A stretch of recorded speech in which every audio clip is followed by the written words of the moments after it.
سڵاوتان لێبێت بیسەران و بینەرانی ئازیز و خۆشەویستی رادیۆ و تەلەڤیزیۆنی پەروەردەیی ئەم کاتە و هەموو کاتێکتان شاد و بەختەوەری بێت. من شەمیران بابان ئامادەکار و پێشکەشکاری بەرنامە لەگەڵ هاوکارانم ستافی بەرنامە لە خزمەتتاندا دەبین بۆ پێشکەشکردنی بەرنامەی دیفچوون بە شێوەیەکی ڕاستەوخۆ. سەرپەرشتیارانی نوێ ڕۆڵیان لە بەدواداچوونە پەروەردەیەکان. خۆشەویستانم، کۆمەڵگە هەمیشە لە ململانێ و کێشە و پەلهاویشتندایە. دەبێت بە بەرنامەی تۆکمە و کادری شارەزا و خەڵکانی لێهاتوو بۆ ئاستەنگەکان خۆیان ئامادە بکەن. هەندێک کار بەڕێکەر دەبن، هەندێک هەنگاو هەڵدێنن و هەندێکیش تەدبیر و پلانڕێژی ئەکەن. بواری پەروەردە گرنگترین سێکتەرە کە دەبێت زۆرترین ئامادەکاری تێدا بکرێت لە ڕێگەی سەرپەرشتیارە پەروەردەیەکانەوە. بە دوواداچوون بۆ چۆنیەتی جێبەجێکردنی پلانەکان بکرێت، چونکە سەرپەرشتیار ئەڵقەیەکی زۆر گرنگە لە پرۆسەی فێرکردن و لە زۆربەی وڵاتە پێشکەوتوەکاندا هەیە کە ڕێنمایی کاری مامۆستا و هەڵوەستەکردن دەکەن لەسەر کێشە و ئاریشەکان. بۆیە ئێمەش لە ڕابردوودا سەرپەرشتیار ئەڵقەیەکی گرنگ بووە لە کۆی ئەو ئەڵقانەی لە پەروەردە بەڕێوە ئەچن. بۆ ئەمە بەستە بە چاکمانزانی زۆر بەڕێز مامۆستا شێرزاد محەممەدەمین بەڕێوەبەری سەرپەرشتیکردنی پەروەردەیی هەولێر میوانداری بکەین لەسەر ئەم تەوەرە و تاتوی چەندین پرس بکەین. بەڕێزیان بەسپاس و میواندارەکەی ئامادەکردین. ئێمەش بە ناوی کارمەندانی رادیۆ و تەلەڤیزیۆنی پەروەردەیەوە بە خێراتنێکی گەرمی مامۆستا شێرزاد دەکەین. ئەم کاتت باش مامۆستاجان. کاتین گۆش باش، کاتی بیسەر و بینەرانی رادیۆ و تەلەڤیزیۆنی پەروەردەی هەولێرش باش. سوپاس لۆ ئەو دەرفەتە کەوا بتوانین وەکو جەنابتان ئیشارەتتان پێدا تشێ بخەینە سەر هەندێک بابەتی پەروەردەی بەگشتی و سەرپەرشتیاری بە تایبەتی. دەستخۆش مامۆستاگیان، سەرەتا بۆ پرسیارە دەست پێ ئەەکەم پەیامی پەروەردەیی یەکەی سەرپەرشتیاری چییە بۆ قوتابخانەکان؟ طبعاً دەستگای سەرپەرشتیاری کە بەڕێوەبەرایەتێکی گشتیە لە ناو وەزارەتی پەروەردە ئەرچی وەکو دەستگایەکی هاوکاری و پاڵپشتی و ڕێنماییکردنی ناوەندەکانی خوێندنە قوتابخانەکان، هاوکاری دەستەی کارژێری و مامۆستایانە لە پێشوەبردنی پرۆسەی پەروەردە و خوێندن یاخۆت بنیاتنانی تواناکانی ناوەندەکانی خوێندن. لە هەمان کاتیشدا دەستگایەکی چاودێریە لە بۆ بینینی ئەو خاڵە لاوازانەی لە ناوەندەکانی خوێندن لە پرۆسەی پەروەردە بەگشتی، هەروەها کە دیاریکردنی خاڵە لاوازەکان لە هەمان کاتدا ئەرچیانە دیاریکردنی چارەسەرە پەروەردەیەکان بە مەبەستی پێشخستنی ناوەندەکانی خوێندن و پرۆسەی پەروەردە. پلانی نوێی سەرپەرشتیاران چییە بۆ ئەم ساڵی خوێندن؟ طبعاً بۆ ئەم ساڵی خوێندنی 2023 بە خۆشحالیەوە وەزارەتی پەروەردە لە 30/5/2022 کۆبوونەوەیەکی فراوانی کرد بە ئامادەبوونی زۆری پەروەردەکاران لە سەرکردەکانی پەروەردە لە ئەنجومەنی وەزارەت لە بەڕێوەبەری گشتەکان، لە بەڕێوەبەری پەروەردەکان، لە بەڕێوەبەری سەرپەرشتیاری لە بۆ دانان و داڕێشتنی پلانی ساڵی 2023. یەک لەو پلانانەکەوە وای کردێ لە ئەم ساڵە خۆشبەختانە خولی دووەمی پۆڵە ناکۆتاییەکان هەر لە مانگی 6 دەست پێ بکرێتەوە لە بۆ مانگی 7 و 8 قوتابخانەکان پلانی خۆدا بنێن و بتوانن کەوا بە پێی ئەو تەڵەبانەی لە ئەنجامەکان دەرچوینە بتوانن پلان دابنێن و قوتابیان دابش بکەن بەسەر هۆبە و پۆلەکان و داوای پێویستی لە مامۆستایان بکەن لە پەروەردەکان بە پێی ئەو پلانە لە بۆ ئەوەی کەوا لەگەڵ ساڵی نوێ خۆشبەختانە زۆری پلانەکە و خۆی جێبەجێ کرا و ئەنجامێکی باشی هەبوو. ئەگەر بێت و ئێمە مقارنە بکەین لە ساڵانی پێشووتر قوتابخانەکان لە ئامادە باشیدا بوون، زۆری کێشەکان و کێشەی میلاک و پۆل و ئەو شتانە چارەسەر کرا بە پێی ئەو پلانی کە وەزارەت دایڕشت بوو. ئەرچی سەرپەرشتیارانش ئەوە بوو کەوا لەگەڵیان بن لەگەڵ قوتابخانەکان لە هاوکاریکردنیان، لە پاڵپشتیکردنیان، لە دانانی خشتەی وانەکان بە پێی سیستەمی قوتابخانە بنەڕەتی و ئامادەیەکانی ساڵی 2009 لە دانانی پۆل و هۆبەکان بە پێی ستاندارد و ڕێنمایی وەزارەتی پەروەردە، هەروەها لە کاتی هەبوونی پێویستی بە مامۆستایان یاداشتی خۆیان دەنووسن و دەدەنە یەکەی سەرپەرشتیکردن بە هەماهەنگی لەگەڵ پەروەردە میلاچ قوتابخانەکان دابین بکەن و ئامادەکاریەکی زۆر باش بوو ڕەنجی داوەتەوە ئەتوانین بڵێن زیاوەز لە هەموو ساڵەکان ئەنجامی باشی هەبووە دەوری سەرپەرشتیارانش وەکو گوتم هاوکار و پاڵپشتی قوتابخانەکان بووینە هەر لە کاتی پێویست یەکسەر پەیوەندیان بە یەکەی سەرپەرشتیکرد و پەروەردەکردێ لە بۆ چارەسەرکردی ئەو گرفتانێکەوە دێتە ڕوویان لە پێش دەستپێکردنی ساڵی نوێ لەگەڵ زەنجی لێدانی قوتابخانەکان زۆربەی زۆری قوتابخانەکان ئامادەکاریی تەواو کرابوو کۆبوونەوەی مامۆستایان کرابوو لیزنەکانی قوتابخانەکان دانرابوون پلان دانرابوو لۆ ساڵی نوێ لەسەر ئەنجامی هەرسەنگاندنی قوتابخانەکان لە ساڵی 21-22 ئەوانش پلانی خۆیان دانابووکەوە لە چ ستانداردێک لە چ خاڵێک لە چ لایەنێکی بوارێکی پەروەردە پێویستیان بە پێشخستن و هاوکاریە پلانی خۆیان دانایە و ئێستاش سەرپەرشتیاران بەردەوام وەکو هاوکار وەکو پاڵپشت سەرداری قوتابخانەکان دەکەن لە خزمەتی پرۆسی پەروەردە. بڵێ مامۆستا شێرزاد ئەو پلان و پەیامە پەروەردەیە بەخواستی داواکرا و ئامانجی خوازراوی پێکات زۆرش ئەتوانین برین 1995 بەسەرەوە ئامانجی خۆی پێکان مەسەلەن ساڵان دەدیتە ئەو کاتەی میلاک جێگیر نەبوو پۆلی جەدوەلی جێگیردانەندرا بوو ڕۆژانە جەدوەلی خشتەیوانەکانی هەفتە دەدرا قوتابیان ئەو ساڵە یەکێک لەسەر قوتابخانەکان کەوا بە ئەرچی بە فەرمانێکی وەزاری لەسەریان فەرمانێک دەرچوو کەوا لە دانانی جەدوەلەکەی داخلی سیستەمی ئیپەروەردەش بکەن لۆ ئەوەی هەم بەشی پلاندانان و لە بەڕێوەبەرایەتی پەروەردەی قەزاکان لە بەڕێوەبەرایەتی گشتی پەروەردەی پارێزگا بتوانی لە چێن دەرێ لە چ قوتابخانەیەک کێشە لە میلاک هەیە کێشە لە هۆڵەکانی ژوورەکانی خوێندن هەیە لە چێن دەرێ کێشە لە نەگەیشتنی پەرتووک هەیە یعنی هەموو قوتابخانەکان لە ڕێگای ئەو سیستەمی ئیپەروەردەیە وەکو جیهەتێکی بە دوواداچوونەر بوو بە شێوازی سیستەمی و ئەلکترۆنی و لە هەمان کاتیشدا سەرپەرشتیارانی هاوڕێ ڕەخنەگر ئەوانیش لایەنی بە دوواداچوونەر بوون لە تەرجمەکردن و جێبەجێکردنی فەرمانەکانی وەزارەت کەوا گوتمان بە چەند فەرمانێک دەرچوون لە دەرئەنجامی کۆبوونەوەی 35/2022. بەڕێزت لە قسەکانت ئاماژەت بە سیستەمی ئیپەروەردە کرد دەمەوێت بپرسم ئایا سیستەمی ئیپەروەردە گواستنەوەی قوتابیان ماوە یاخود داخراوە ئەو سیستەمە؟ بەنز بە سیستەمی ئیپەروەردە طبعاً ئەوە دەستکەوتێکی زۆر گەورەیە لە بۆ وەزارەتی پەروەردە بەڕاستی زۆر یعنی لە نزیکەوە لە جەنابی وەزیر بگرێ هەتاوەکو بەڕێوەبەری گشتی بەڕێوەبەری پەروەردەکان سەرپەرشتیاران ئەتوانن بچنە ناو سیستەمە کۆپێشی بچنە ناو قوتابخانەکەوە دەتوانن بە شێوەیەکی ئەلکترۆنی بزانن کێشەی ئەو قوتابخانەی چییە. طبعاً یەک لە فەرمانەکان دانرا بوو کەوا دیاریکردنی پۆل و هۆبەکان و دابشکردنی قوتابیان بەسەر پۆل و هۆبەکان بە ئامانجی ئەوەی کەوا بتوانن پێداویستیان چەندە لە مامۆستایان و لە هەر مامۆستایەکی پسپۆری بەڵام لە بۆ گواستنەوەی قوتابیان ئەبینە سیستەم قەپات نەکرایە ئەگەر گواستنەوەکە گواستنەوەیەکی پێویست بی مەسەن قوتابیەک لە شوێنێک لە گەڕەکێک ماری دەگوازیت و لە بۆ گەڕشکە یاخۆت لە شارۆچکەیەک لە بۆ شارۆچکەیەشکە ئەوە ڕێگیری نەکرایە و سیستەم ئەگەر هات و هەندێک جار بەپێی ئەوەی کۆنتترۆلی وەزارەتی پەروەردە ئەوەش قەپاتش بکرێتن دەتوانرێت بە نووسرا و بوار بەو قوتابیانە بدرێتن کەوا پێویستە بگوازرێنەوە. ئێستاکەش سیستەم وەکو جیهەتێکی بە دوواداچوونەرە لە تەسبیتی میلاک لە تەسبیتی لە جێگیربوونی پۆل و هۆبەکان لۆ ئەوەی کەوا بتوانین بە دوواداچوونێکی ڕوون هەبیتن و بزانین خەلەلچیە لە هەر قوتابخانەیەک ئەگەر هات و پۆلەکان جێژی نەکرابن بەڵام وەکو گواستنەوە بە پێی پێویستە ئەگەر نات مەسەرەن قوتابیەک ماری ئەگوازێت و لە بۆ شوێنێکی دیکە بە پێی ئەو بەڵگانەی کەوا پێشکەش بە قوتابخانە ئەکاتن مافی هەیە بگوازرێتەوە. سنووری بەڕێوەبەرایەتی سەرپەرشتیکردنی پەروەردەی هەولێر چەند پەروەردە لەخۆ ئەگرێ؟ ئایا ینی ئەو پەروەردانەی کە لە ژێر بڵێن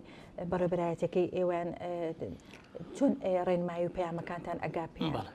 طبعا لە سنووری بەڕێوەبەرایەتی گشتی پەروەردەی پارێزگای هەولێر 11 پەروەردە هەنا 11 پەروەردە هەنا 11ی یەکەی سەرپەرشتیکردنی بنەڕەتی و باخسەی منداڵانیشمان هەنا لەگەر دوو یەکەی سەرپەرشتیکردنی ئامادەی وەکو سنتەر کە سنتەری هەولێر هەفت پەروەردە لەخۆ ئەگرێت تایبەتە بە سەرپەرشتیکردنی قوتابخانە ئامادەی و دواناوەندیەکان و کۆمەلگاکان ئەوەی یەکەی سەرپەرشتیکردنی بنەڕەتی تەنها قوتابخانە بنەڕەتیەکان و باخسەی منداڵان سەرپەرشتی ئەکاتن هەتا وەکو ئێستاکەش کەوا بەڕێوەبەرایەتی گشتی و ئیداری سەربەخۆی سۆران کەوا فەرمانی ئەنجومەنی وەزیرانی و پێدەرچوویە هەتا ئێستاکەش ئەمە وەکو بەڕێوەبەرایەتی سەرپەرشتیکردن سەرپەرشتی یەکەکانی سنووری ئیداری سەربەخۆی سۆرانش دەکەین کە سنتەرێکی ئامادەی لێە سەرپەرشتی چوار هەر چوار قەزاکە دەکات سۆران چۆمان ڕوان دژمێرگە سۆر هەروەها لە هەر قەزایەکیش یەکەیەکی سەرپەرشتیکردنی بنەڕەتیمان هەیە کە سەرپەرشتیاری یەکەم نوێنەری یەکەکانە یاخۆت بەرپرسی یەکەمە سەر بە بەڕێوەبەرایەتیە لە ڕووی ئیداریەوەکەوە ئەو ڕێنمایی و فەرمانانەی لە وەزارە دەدەچن هەم ئەرچی قوتابخانەکان هەم ئەرچی سەرپەرشتیاران ئەوان وەکو هاوڕێ ڕخنەگر سەرپەرشتیار وەکو هاوڕێ ڕخنەگر هەر سەرپەرشتیارێک بە معدەلی بە تێکڕایی 4 قوتابخانە 5 قوتابخانە لە ئەستۆیە کە هاوکاریان دەکاتن باڵپشتیان دەکاتن هەروها بە دوواداچوون دەکاتن لە چۆنیەتی جێبەجێکردن و شیکردنەوەی ئەو فەرمانە و زاریانەی کەوا لە وەزارەت دەردەچی یەکسەر سەرپەرشتیاری هاوڕێی ڕخنەگر دەچی پاڵپشتی قوتابخانەکان دەکاتن بە ئامانجی جێبەجێکردنی فەرمانەکانی وەزارەت. بڵێ مامۆستا شێرزاد هەڵستەنگاردنەکانتان چوە ئەو بەپێی ئەو پلانە بوو کە بۆتان دانابوو تا چەند بڵێن سنووری تا چەند پەروەردە ئێوە هەڵسەنگاندنتان کردو و سەردانی قوتابخانەکانتان کردو و ئەنجامەکەیتان وەرگرتووە؟ دەست خۆش بشەمی ڕەخان لە ئەو پرسیارەی طبعاً ئەمە لە سنووری بەڕێوەبەرایەتی گشتی پەروەردەی هەولێر و بەڕێوەبەرایەتی سەرپەرشتیکردنی پەروەردەی هەولێر ئێمە 2228 قوتابخانەمان هەیە 2228 قوتابخانە لەو 2228 2170 قوتابخانە لە دوورترین شوێن لە سنووری قەزای چۆمان و مێرگە سۆر هەتا و مەخمور و کۆیە ئەو قوتابخانە هەموو هەڵسەنگاندیان لۆکرایە هەر قوتابخانەیەک لەلایەن سێ سەرپەرشتیاری بە لیژنە چووینە سەردانی ئەو قوتابخانەیان کردیە کە 3 ڕۆژ لەو قوتابخانەیە ماینەوە ئەو قوتابخانەی کەوا هەڵسەنگاندنیان بۆ نەکرایە فقط یەک قوتابخانە لە سنووری پەروەردەی مەخمور ئەوش لەبەر ئەوەی ناحیە ئەمنیەکە جێی مەترسی بوو نەیانتوانێت لە بە خۆتان ئەزان ئەو سنوورە هەندێک جار ئەوەی داعش و یعنی لە دەرەوەی ئەمنیەتی کوردستان هەندێک جار ناتوانن لەبەر مەترسی سەردانیان نەکرد 26 قوتابخانەش لە سنووری پەروەردەی مێرگەسۆر لەبەر کەمی سەرپەرشتیارانی بەڕێز ئەو 27 قوتابخانەیە دەنە هەموو قوتابخانەکان هەستەنگاندیان بۆ کراوە هەستەنگاندنێکی زۆر پەروەردەیی کەوا یەکەمین ساڵە لە پاشی کۆڕۆنا و کە لە 2019 ساڵی خوێنی 2019-2020 دەستمان پێکرد بەڵام لەبەر هاتنی بەتای کۆڕۆنا نەمانتوانید هەڵسەنگاندن تەواو بکەین بەڵام ئەو سارە ساڵی 2021-22 ساڵی ڕابردوو قوتابخانەکان بەو ئامارێکەوە دیارم کرد هەڵسەنگاندن کرا هەڵسەنگاندنەکەش بە هەمان شێو بە سیستەمێکی ئەلکترۆنی داخل کرایەکەوا لە وەزارەتی پەروەردە ئاگادارە لە ئاستی هەموو قوتابخانەکان خۆشبەختانە ئاستی قوتابخانەکانی ئێمەش ڕغمی کەم و کورتی لێرە و لەوێندەری بەڵام ئاستێکی زۆر باش بووە لەو 2170 قوتابخانەی 59 قوتابخانە لە ئاستی 4 بووینەوەتە لە ستانداردەکانیان تێپەڕاندونە ئەمەش جێگای خۆشحاڵیە و ئاستی سێش هەم لە ئاستی ستانداردەکانە ئەتوانین برین 79 لە سەدای قوتابخانەکانمان لە ئاستی سێ بووە یعنی ئەوەش ئەگەڕێتەوە فەزلی ئەوەی کەوا حکوومەتی هەرێمی کوردستان وەزارەتی پەروەردە بایەخێکی ساڵی ڕابردوو 22 بایەخێکی زۆر باشی بە ناوەندەکانی خوێندندا لە دابینکردنی مامۆستا لە دابینکردنی کەلوپەل دەرئەنجامەکەشی ئەوە بوو کەواتوانیمان لە هەر قوتابخانەیەکیش لە چێن دەرێ خاڵی لاواز هەیە خاڵی لاواز دیاری کرایە لە چێن دەرێ کەم و کورتی لە بواری ئیدارە هەیە لە چێن دەرێ کەم و کورتی لە بواری فێرکردن و فێربوون هەیە لە بواری ئەنجام و دەرئەنجامەکان هەیە هەموو ئەو بوارانە تەصنیف کراون دایتە وەزارەت بۆ لێن کراون و ئەوەی کەوا بەڕێوەبەرایەتی گشتی پلاندانان بە هەماهەنگی لەگەڵ بەڕێوەبەرایەتی سەرپەرشتیکردنی پەروەردەیی کەوا بتوانن پلانێک دابنێن لۆ بنیاتنانی توانەکانی ئەو قوتابخانەی کەوا لە ئاستی سانداردەکان نەبوونە یاخۆت پێویستیان بە پاڵپشتی و هاوکاری و زیاتری پەروەردە هەیە. خۆشببختانە ئێمە راپۆرتێکمان دایتە وەزارەت لەسەر دەرئەنجامەکان کە هەموو لایەنەکانی ئەوەی کە هەر قوتابخانەیەک لە هەر ستانداردێک چ کێشەی هەیە دیاریمان کردووە لە ئەوەی بتوانین ئینشاءالله لە ئەم ساڵە ساڵی خوێندنی 22-23 بە هاوکاری سەرپەرشتیاری هاوڕێ ڕەخنەگر ناوەندەکانی خوێندن لە دەرئەنجامی هەرسەنگاندنی خۆیان پلانێکی تۆکمە دابنێن بتوانن ئەو تەحەدیانەش ببرن ئەو ئاڵنگاریانەش ببرن کەوا بوویتە کۆسب لە پێشخستنی پرۆسەی پەروەردە لە قوتابخانەکە. بەڵێ مامۆستا شێزاد بێگومان لە ماوەی ڕابردوو چەندین سەرپەرشتیار تاقیکردنەوەیان کرد و هەندێک لەوانە لە تاقیکردنەوەکە سەرکۆتوو بوون و بوونە سەرپەرشتیار کەی ئەوانەی کە بۆ یەکەم جار ئەرکی سەرپەرشتیاریان PSPJ سەردانی قوتابخانەکانەکەن. طبعا ئەوەش بۆ یەکەمین جار ئەم ساڵە لە پاشی ئەوەی کەوا پلەی پێویست وەرگیرا لە بەڕێوەبەرایەتی سەرپەرشتیکردنی پەروەردەی پارێزگاکان بە هەمانجی لەگەڵ یەکەکان ئەمە پلەی پێویستماندا وەزارەت کە ڕەزامەندی هات بۆ یەکەمین جارە بە شێوازێکی نوێی سەردەمیانە ئەزمۆنی سەرپەرشتیاران کرا. طبعا هەموو سەرپەرشتیاران ئەوەی کەوا ئەو پلانەی وەزارەت پەروەردە لە گشت پارێزگاکانی هەرێم پێویستی پێبوو 386 سەرپەرشتیارە ئێمە وەکو پارێزگای هەولێر 105 سەرپەرشتیارمان و بەردەکەویتن کەوا دابەشمان کردینە بەسەر یەکەکان بە پێی پێویستی. طبعا یەکەمین ئەزمۆنیان کرا وەکو تاقیکردنەوەکە لە بواری پەروەردەی بەگشتی بوو بواری پەروەردەی بەگشتی هەر مامۆستایەک ئەو ئەزمۆنی ئەو تاقیکردنەوەی تێپەڕانبی و دەرچوو مافی هەبوو بستە ئەزمۆنی دووەمش تایبەت بوو بە سیستەمی قوتابخانە بنەڕەتی و ئامادەیەکان یاسای وەزارەتی پەروەردە بەڕێوەبەری سەرکردە چەند بابەتێک بوون کەوا پێویستە ئەو مامۆستانەی کەوا دەبنە سەرپەرشتیار لەو بابەتانە توانایان هەبێت و بتوانن لەو ئەزمۆنەش دەربچن و بتوانن بچنە قۆناغەکان کە قۆناغی پاشووتر عینەن ئەوش تاقیکردنەوە ئەکرێتن بە خۆتان ئەزانن ئێستا کە قوتابخانەکان هەموو بووین داخلی سیستەم بووینەوە بووینە ئەلکترۆنی و دەبی لە بواری کۆمپیوتەر و ئەوەی ئەلکترۆنیش دەربچیتن ئەوش ئیمتحانێکی ئەوەی دەکرێتن پاشان لەو ئیمتحانەی سیمینار هەیە مقابلە هەیە پرزنتیشن پێشکەش دەکرێتن هەر یەکێک بەپێی ئەو پلانەی داهەندرایە هەر یەکێک لە خلالی 6-7 دقە پرزنتیشنێک پێشکەش دەکاتن و کۆتا لەسەر ئەو فلتەرانە کە ئەزمۆنی بواری سیستەم و پەروەردەیی بوو کۆمپیوتەرە و مقابلەیە ئەو مامۆستا بەڕێزانە دەبنە سەرپەرشتیار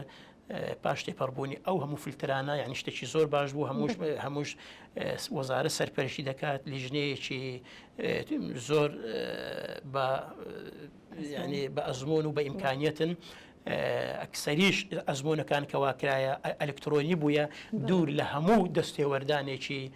مەحسوبیەت و ئەگەر خەرێک مەسەرەن باسی ئەوەی بکاتن یعنی بەپێی ئیمکانیەتی توانا و توانستی شخصەکە هەرسەنگاندنی بۆ دەکرێتن ئەوە دەستکەوتێکی زۆر و ئەوش هەم لە کابینەی نوێی وەزارەتی پەروەەردە کە بەو شێوازە سەرپەرشتیاراندا ئەدرێن لەبەر ئەوەی سەرپەرشتیار کە دەچێتە قوتابخانەکان دەبیتە سەرچاوە دەبیتە مەزدەق دەبیتە هاوکار دەبیتە پاڵپشت دەبی هەموو ئەو بابەتانە کە تایبەتە بە پرۆسەی پەروەەردە شارەزایی هەبێت و ببیتە سەرکردەیەکی پەروەردەی بتوانێت هاوکاری دەستگاکانی خوێندن بکات. کۆی ئەو سەرپەرشتیارانەی کە سەرکەوتوو بوون لەو ئەزمونەی کە بەڕێزت ئێستا ئاماژەی پێی چەند سەرپەرشتیار بوون واتە ئەمە بشپرسم پسپۆڕیەکان زیاتر خۆیان لە چیا بینیەوە؟ طبعا نزیکی لەو 4,000 قسوور کەس بوو 4,200 کەس بەشداری کرد ئەوەی کەواتوانی تا ئێستا کە سەرکەوتوو بیتن لە ئەزمموی کە یەکەم لە بۆ بەس بەشداریکردن بوو 1900 قسوور مامۆستا لایزال ئێستاکە بەشدارن لەو پرۆسەی بەو ئەو فلترانەی کەوە دەرئەنجامەکەی 386 کەس لەو 1900 قسوورەی 386 کەس دەبنە سەرپەرشتیار ئەوانە بەپێی ئاسی نمرەکەیان لە بۆ نمونە مەسەرەن یەکەی سەرپەرشتیکردنی بنەڕەتی دەشتی هەولێر 7 سەرپەرشتیاری پێدەوێت ئەگەر لەو 7 سەرپەرشتیارەی 20 سەرپەرشتیار دەرچبی ئەو 7 سەرپەرشتیارە کو دەرەچن 7 دەرەجەی یەکەم هەفت نمرە یەکەم کەوا لەسەر ودێتە خوارێ لە هەتا هەفتەکەی مەسەرەن شەقڵاوە 24 کەسی پێدەوێتن 186 کەس ئێستاکە منافسەی دەکاتن لەسەر ئەو 24 پلەیکە لە سنووریەکەی سەرپەرشتیکردنی پەردەی شەقڵاوەیە بە پێی ئەو ئەنجامەی لە ئاخیری کەەوە ئەو فلترانە هەمووی کۆ ئەکرێن و هەلسەنگاردنەکان منافسە لەسەر ئەو نمرانەیە بە پێی بەرزترین نمرە دەرەچن. بەڵێ مامۆستا شێرزاد لە ڕێکەوتی 15 دەی بڵێن مانگی ڕابردووە کۆنفرانسێک کرا ئامان لەو کۆنفرانسە چی بوو ئەگەر باسێکی بکەی چی وترا و ئەنجامەکەشی بەچی گەیشت؟ طبعا هەر لە بۆ ئەوەی جەنابەت و بیسەر و ژێگران 16 دەبوو 16 دەبوو کۆنفرانسێکی یەک ڕۆژانە کرا وەزارەتی پەروەەردە کەوا پێک هاتبوو لە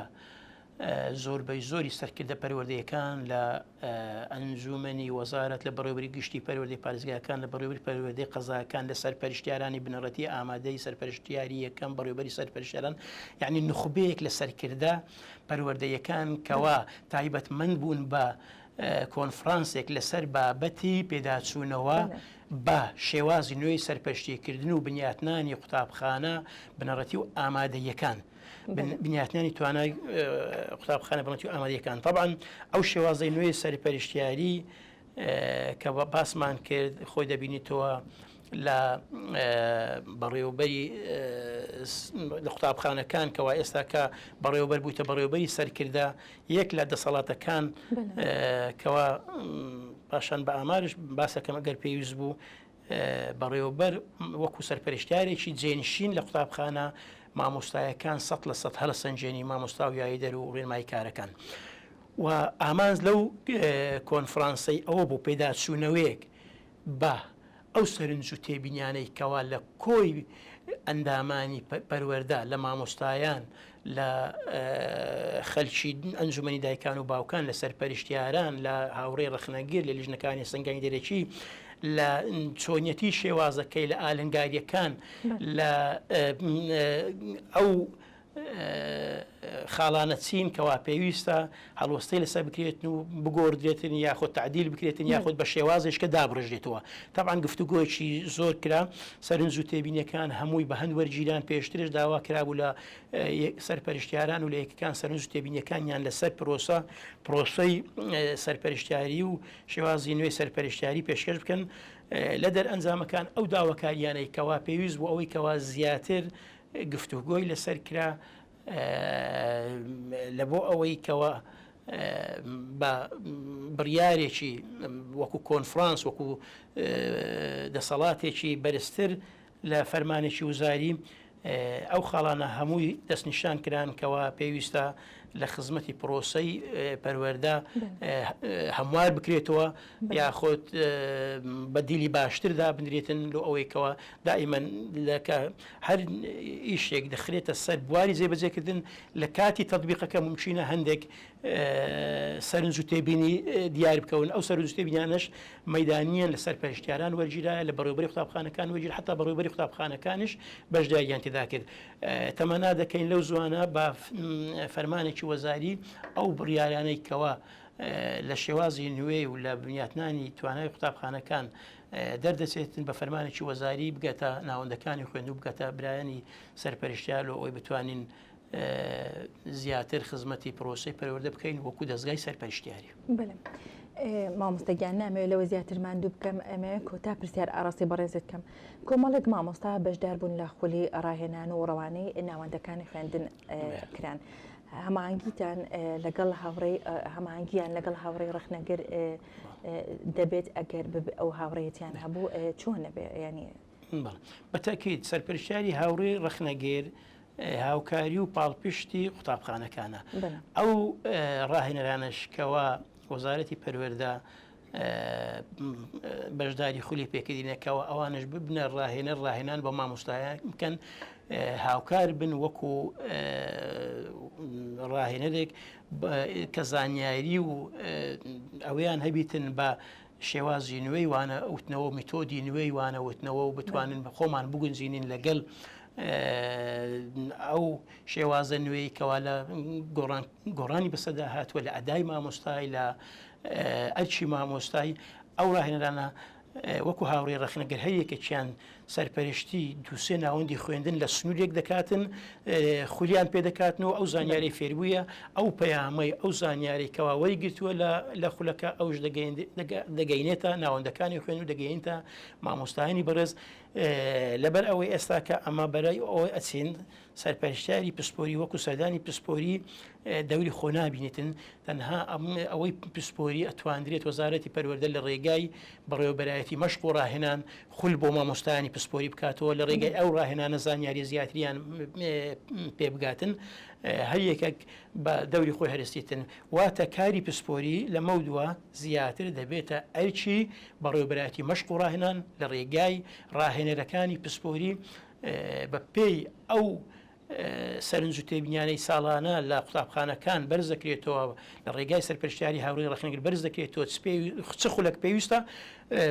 وەزارەت بەڕێوەبەرایەتی گشتی پلاندانە ئەنێت لە بۆ ئەو بابەتانەی کەوا پێویستی بە خولی بەهێزکردن و یاخود بەشداریکردنی خولە لەلایەن هەم بەڕێوەبەری قوتابخانەکان هەم مامۆستایان. بەێ زۆر سپاس مامۆستاییان دو پەیامی خۆت لێرەوە بە مامۆستایان و قوتابیان و کارگەری قوتابخانەکان و بە تایبەتیش ئەو سەرپەرشتیارە نوێیانەی کە تازە دەچونەتە ناو پرۆسەکەەوە. زۆر سپاس وڵە تەمەنای سەرکەوتن و موفەقی سارێکی ئینشاءالله بەپێی ئەو ئامانجەی ئەتوانین بڵێن ئومێد هەیە ساڵێکی پڕداهێنان بێت دوور لە ئینشاءالله لە ناخۆشی و نەخۆشی بۆ هەموو پەروەردەکاران و مامۆستایان و داواش دەکەین لە لیژنەی باڵای ئەوەی سەرپەرشتی دانانی پلەی سەرپەرشتایی دەکاتن بەپێی پلانێکی زوو ئەو پرۆسەیە تەواو بکرێتن لە ئەوەی ئەوانش ببنە هاوکار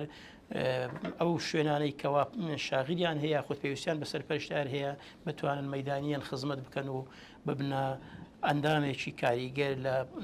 پرۆسەی پەروەردە و لە ناوەندەکانی خوێندن. سوپاسی ئەنگۆش دەکەن موفەق بن ئینشاءالله. زۆر سپاس دووبارە بەخێر بێ مامۆستا